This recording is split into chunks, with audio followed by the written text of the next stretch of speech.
どうしてる冷蔵庫の監収納。ついに理想の収納に出会えた。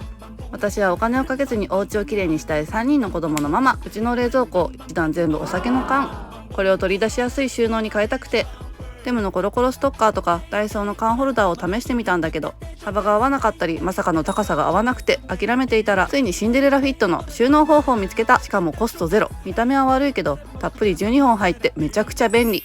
この収納ケースの作り方はまた次回。フォローして待っててね。